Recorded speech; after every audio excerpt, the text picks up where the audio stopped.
Captain Junho Kim sat alone at the controls of his small Earth vessel, the Starseeker. The ship hummed quietly as it moved through the edges of unexplored space. His mission was simple: map the outer regions of the Cygnus sector and return home. No surprises, no complications, just the way he liked it. The scanner beeped. Junho frowned at the display. Something large was approaching fast. "Computer, identify incoming object," he said. "Unknown vessel. Design not in database." Junho's heart raced. First contact. Here. Now. He wasn't trained for this. The approaching ship gleamed with a blue-purple metal unlike anything Earth engineers had developed. It moved with impossible grace, like water flowing through space. His communication system crackled to life. A face appeared on screen. Humanoid, but definitely not human. The being had pale silver skin, large eyes that shifted colors like an aurora, and no visible hair. "Earth vessel," the being said in surprisingly good English. "I am Princess Neri of the Stellar Kingdom. I require immediate assistance." Junho blinked. "Princess. Kingdom. I'm Captain Junho Kim of Earth Space Force. Captain Kim, my ship's primary navigation system is failing.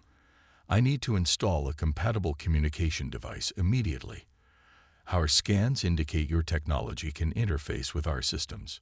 Her voice was calm but urgent. Junho hesitated. "This is highly irregular. I should contact Earth Command first." Princess Neri's expression darkened. "There is no time. A meteor shower approaches. Without proper navigation, my ship cannot avoid it." She paused. "Your world seeks peaceful contact with other civilizations, does it not?" "Yes, but—" "Then hurry up and slide the communication device in already, Earthling." "I cannot wait." Junho almost laughed at her directness. He quickly removed the backup communication module from his console. His superiors would have his rank for this, but something told him this moment mattered. The princess guided him through the docking procedure. Their ships connected with a soft, metallic click. The airlock between vessels opened, revealing Princess Neri in person. She was taller than she appeared on screen, nearly 7 feet, wearing what looked like liquid metal shaped into flowing robes. Up close, her skin had tiny patterns that seemed to shift and change. "The device," she said, extending a 4-fingered hand. Junho passed her the communication module. "It's basic technology by your standards, I imagine. Sometimes simplicity has advantages." She studied it for a moment. "Follow me." Against all protocol, Junho followed her into the alien ship. The interior was nothing like human designs. Organic curves instead of angles, controls that responded to touch and thought rather than physical input. Princess Neri moved to the central console and pointed to an open slot. "There, it must be installed precisely." Junho took the device back and carefully aligned it with the port. The moment it slid into place, the ship came alive with new energy. Displays flickered with information, and a gentle hum filled the air. "Connection established," Princess Neri said with visible relief. "Your Earth technology has a surprising compatibility with our systems." Through the viewing port, Junho saw the meteor shower appearing in the distance, chunks of rock and ice hurtling through space. The princess's ship smoothly changed course, the newly integrated system guiding them safely away. "You have saved me from a difficult situation, Captain Kim," Princess Neri said. "The Stellar Kingdom does not forget such acts." "Just doing what anyone would do," Junho replied, though he knew that wasn't true. He'd broken at least 12 regulations in the last 10 minutes. The princess studied him curiously. "Your species is intriguing. You act on instinct and emotion, yet still achieve remarkable results." Junho shrugged. "We're still figuring things out. My father, King Do-yun, will want to meet you." She moved her hand across a control panel, and an image appeared. A stunning palace floating in space, surrounded by rings of energy. "Will you come as Earth's representative?" "I'm not authorized to."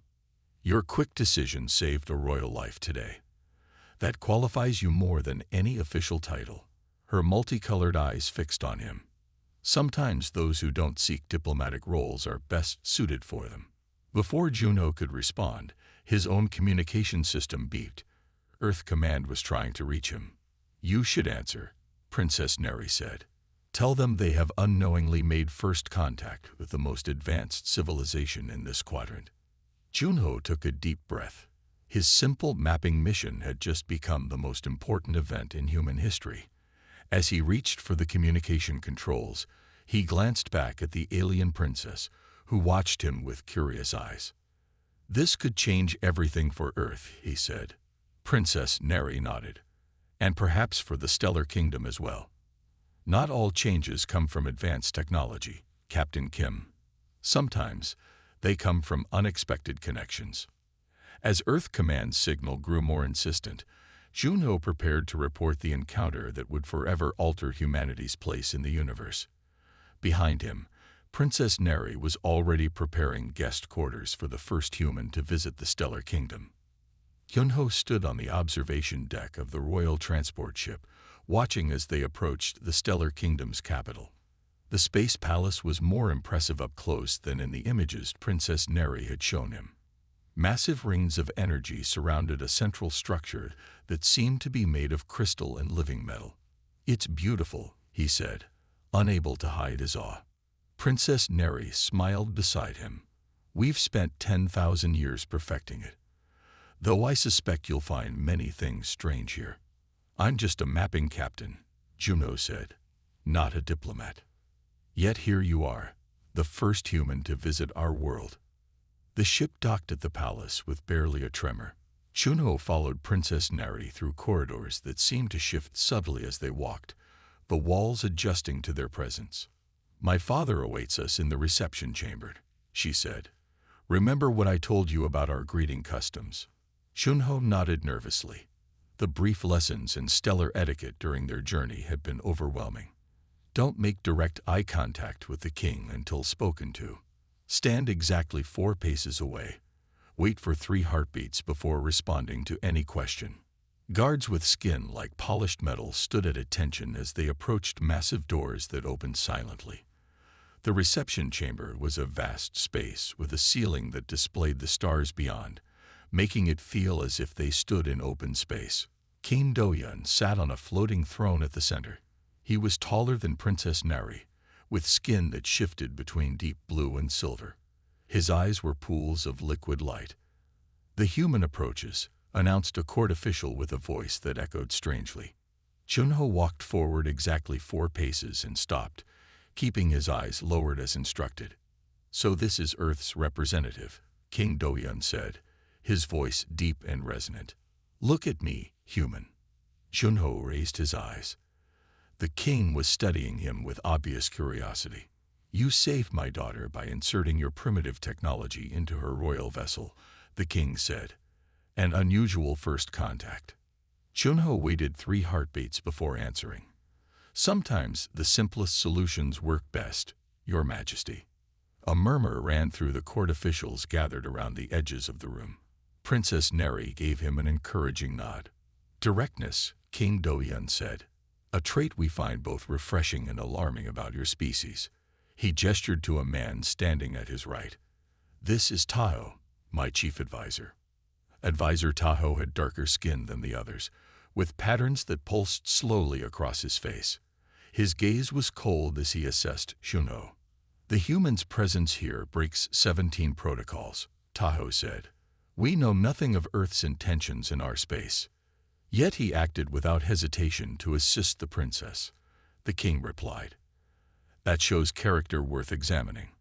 Junho stood uncomfortably as they discussed him as if he weren't present. I come with peaceful intentions, he said, forgetting the 3 heartbeat rule. Earth wishes only to learn and share knowledge. Taho's expression darkened. It speaks out of turn. It speaks honestly, Princess Neri countered. Unlike the careful words we typically hear in this chamber. King Doyun raised a hand, silencing them both. Captain Kim will join us for the Festival of Stars tonight. Until then, show him our ways, daughter. Princess Neri led Junho from the chamber. Once the doors closed behind them, he let out a breath he hadn't realized he was holding. "That went better than expected," she said. "Your advisor doesn't seem to like me." Tahoe doesn't like change, and humans represent the biggest change to our society in centuries. They walked through gardens where plants responded to their presence, blooming and shifting colors as they passed. Stellar Kingdom citizens stopped to stare at Juno, some with curiosity, others with obvious concern. "They fear me," Juno observed. "They fear what you represent," Princess Neri explained. "For ages, we believed ourselves the most advanced beings in this part of space.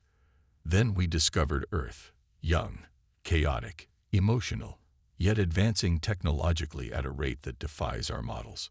They stopped at a balcony overlooking a vast city that stretched beneath the palace. Ships moved in perfect patterns through the air. "Everything here is so ordered," Juno said. "Too ordered, perhaps." Princess Neri's voice grew quiet.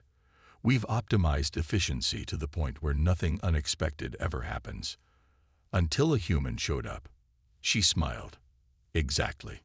A servant approached with a floating tray holding crystal glasses filled with glowing liquid. "Starlight nectar," Princess Neri explained, taking 2 glasses and offering one to Juno. "Our traditional welcome drink." Juno accepted it cautiously. "Is it safe for humans?" "We analyzed your biology. It's compatible." He took a sip. The liquid tasted like honey and stardust, if stardust had a flavor. "Tonight's festival," Princess Neri said, "is our most sacred tradition. You'll be the first outsider to witness it." "I'm honored, but you worry about Tahoe's reaction," she finished for him. "His influence is significant, but my father makes his own decisions."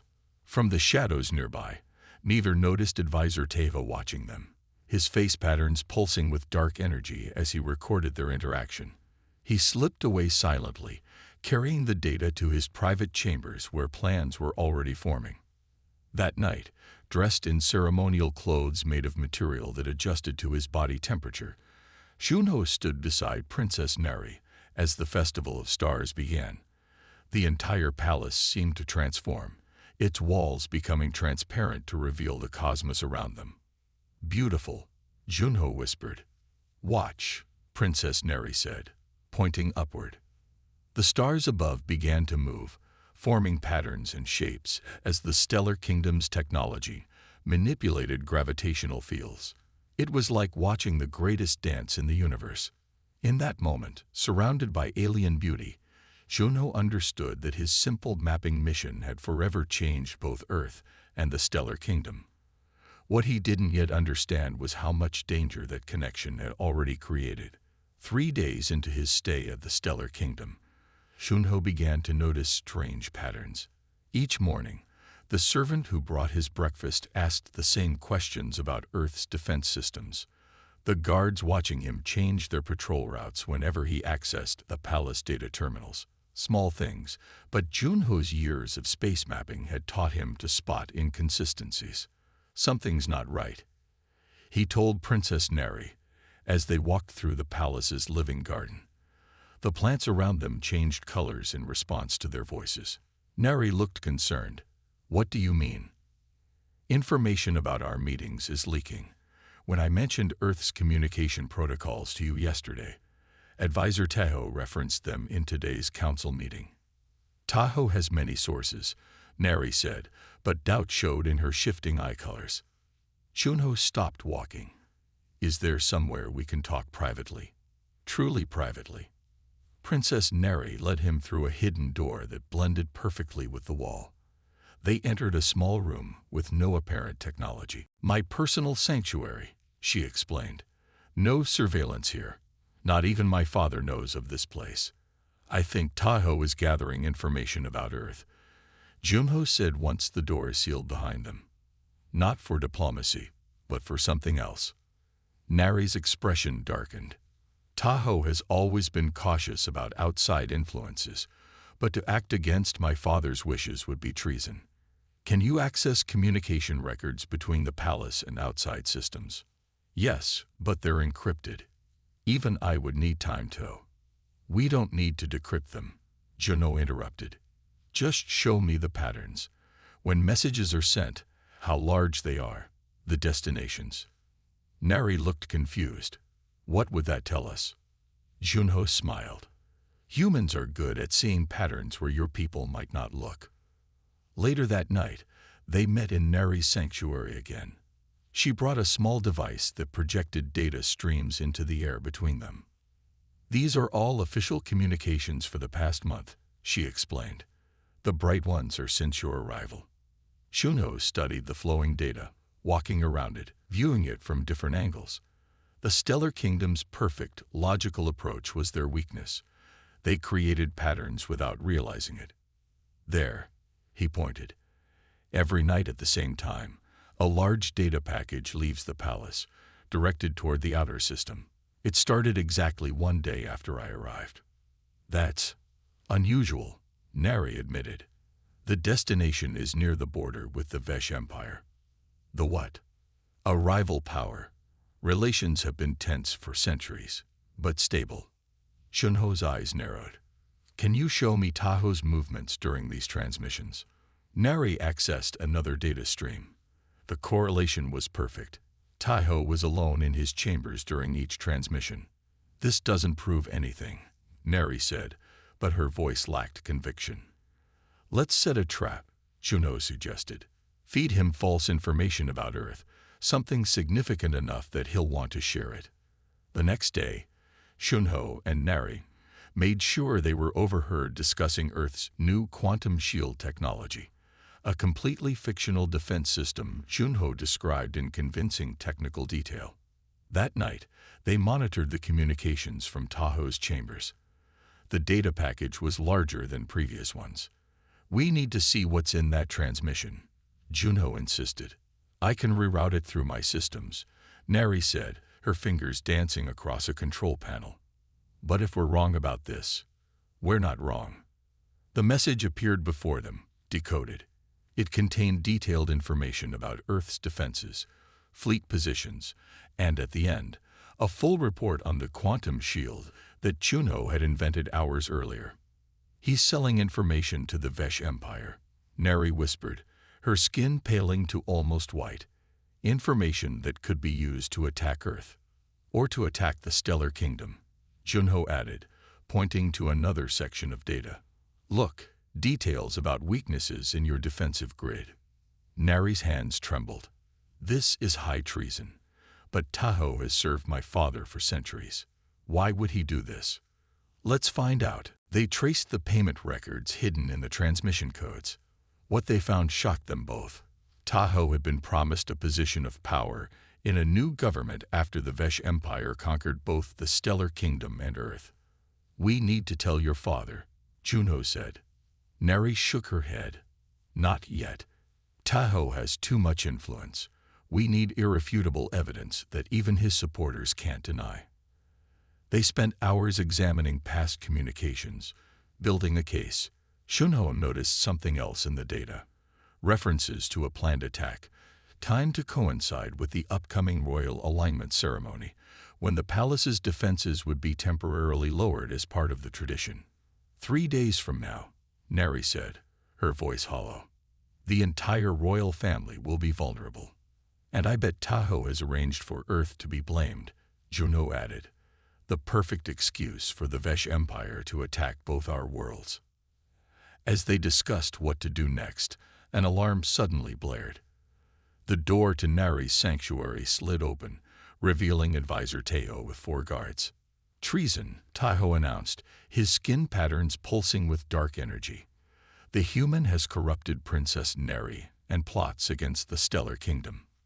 That's not true, Neri protested. The evidence says otherwise, Taho replied smoothly, gesturing to a data screen showing doctored images of Junho, sending messages to Earth ships, apparently planning an attack. Junho stepped forward. Your patterns betray you, Advisor.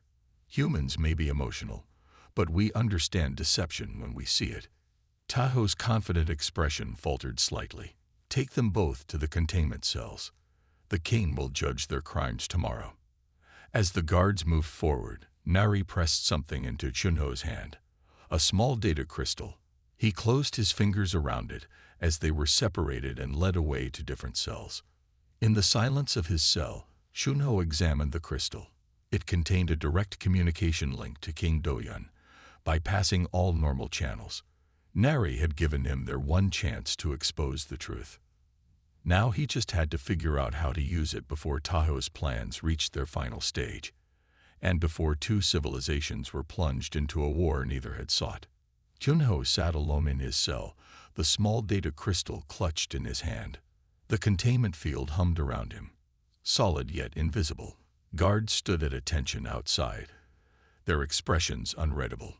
He needed to activate the crystal, but how? Stellar Kingdom technology responded to thought patterns their species used naturally. He turned the crystal over, looking for any physical interface. Think like them, he whispered to himself. Chunho closed his eyes and focused on King Doyun's image, willing the crystal to activate. Nothing happened. He tried again, this time thinking about urgency, danger, and the connection between Princess Neri and her father. The crystal warmed in his palm and began to glow. Connection establishing. A soft voice said from the crystal. Royal emergency protocol activated. I need to speak with King Doyun, Chunho said quickly. It's about Advisor Tahoe and the safety of the kingdom. The cell remained silent for several minutes. Chunho feared the connection had failed when suddenly the containment field disappeared. Two royal guards, different from those who had been watching him, entered. The king requests your presence, one said. Immediately and secretly. They led him through hidden passages in the palace walls, moving without detection. Finally, they arrived at a small chamber where King Doyun waited, his expression grave. Captain Kim, the king said, my daughter has made serious claims through her emergency channel. She says Tahoe plans treason. It's true, Your Majesty. We have evidence. Chunho quickly explained what they had discovered, showing the communication patterns they had identified. The king's eyes shifted colors rapidly as he processed the information. If what you say is true, the royal alignment ceremony tomorrow will become a massacre. There's more, Chunho said. Tahoe has made a deal with the Vesh Empire. They plan to attack both the Stellar Kingdom and Earth, blaming each for the other's destruction. King Doyun moved to a control panel, accessing secure files. The Vesh fleet has indeed been mobilizing. We believed it was a standard military exercise. Where is Princess Neri? Chunho asked. Being held separately, Tahoe convinced many officials that you both committed treason. He controls too many security forces for me to simply order your release. Then we need to catch him in the act, Chunho said. And I have an idea how. The king listened as Chunho outlined a plan that went against all Stellar Kingdom military doctrine. It was unpredictable, chaotic, and relied on human intuition rather than logical certainty. This approach defies our strategic models, the king said when Chunho finished. That's exactly why it might work. The Vesh and Tahoe expect you to follow logical patterns. They won't anticipate this. After a long pause, King Doyun nodded. Very well, Captain Kim. We will do this the human way. While the king made preparations, Chunho was taken to where Princess Neri was being held. She looked up in surprise when he entered her cell. Chunho, how did you? Your father believes us. We're implementing a counterplan. Neri's eyes widened as Chunho explained what they intended to do. That's completely against our defense protocols, she said. Exactly why it might work. It's so human. She smiled slightly. I think I like it. By morning, everything was ready. The royal alignment ceremony would proceed as planned, with one crucial difference. Instead of lowering the palace defenses as tradition required, they would appear to lower them while actually redirecting power to hidden shield generators Chunho had helped modify overnight. Tahoe entered the royal chamber, unaware that his communications had been discovered. He bowed to King Doyun. Everything is prepared for the ceremony, Your Majesty, he said smoothly. The prisoners will be brought for judgment afterward. Excellent, advisor, the king replied, revealing nothing. I have decided to fully lower our defensive shields during the alignment, as the ancient traditions truly require. Tahoe couldn't hide a flash of satisfaction. A wise decision, Your Majesty. Honoring traditions is important. The ceremony began. Royal family members took their positions around the central chamber. The palace's massive crystal structures aligned with distant stars, creating beams of light that intersected at the throne. As planned, the main shield systems powered down. Tahoe checked his personal device, then looked up with a confident smile. Your Majesty, he announced loudly, I've just received word of approaching vessels. Unidentified. King Doyun feigned alarm. Raise shields. The system requires time to restart, Tahoe said, barely concealing his satisfaction. We are vulnerable for at least 10 minutes. Exactly as Chunho had predicted. The king stood. Bring in the prisoners. If these are Earth vessels attacking, I will deal with Captain Kim personally. Guards brought in Chunho and Princess Neri. Tahoe approached them with a triumphant expression. Your plan failed, he whispered to Chunho. The Vesh fleet will destroy this palace, and Earth will be blamed. 2 civilizations will fall today. Chunho smiled. You never understood humans, did you? We're unpredictable. Confusion crossed Tahoe's face just as the first Vesh warships appeared through the palace's transparent dome. They opened fire, but instead of hitting the palace, their weapons struck an invisible barrier. The hidden shields Chunho had helped modify were working perfectly. Now, King Doyun commanded. The palace's defense systems activated in a pattern no stellar kingdom commander would ever have designed. Instead of firing directly at the enemy ships, they targeted specific points in space that seemed random. Tahoe stared in horror. What are you doing? Those targeting patterns make no sense. They do to a human, Chunho said. The seemingly random shots created a cascade effect, generating gravity distortions that pulled the Vesh ships into one another. Their own momentum became their downfall. Tahoe lunged for a control panel, but Princess Neri intercepted him. Guards surrounded the advisor as his communication device displayed messages between him and the Vesh commanders. Advisor Tahoe, King Doyun's voice echoed through the chamber. You are charged with high treason against the Stellar Kingdom and conspiracy against Earth. Tahoe's skin turned pale gray as he realized his plan had failed completely. Outside, the remaining Vesh ships retreated, their carefully planned surprise attack ruined by a defense strategy no logical military mind would have conceived. Captain Kim, the king said, turning to Chunho, it seems we have much to learn from Earth. Your unpredictability may be your greatest strength. As the guards took Tahoe away, Princess Neri approached Chunho. You saved both our worlds today. Not yet, Chunho replied, his expression serious. This was just one fleet. The Vesh Empire won't give up so easily. Our alliance is still in danger. Then what do we do next? She asked. Chunho looked up at the stars visible through the palace dome. We do what humans do best. We improvise.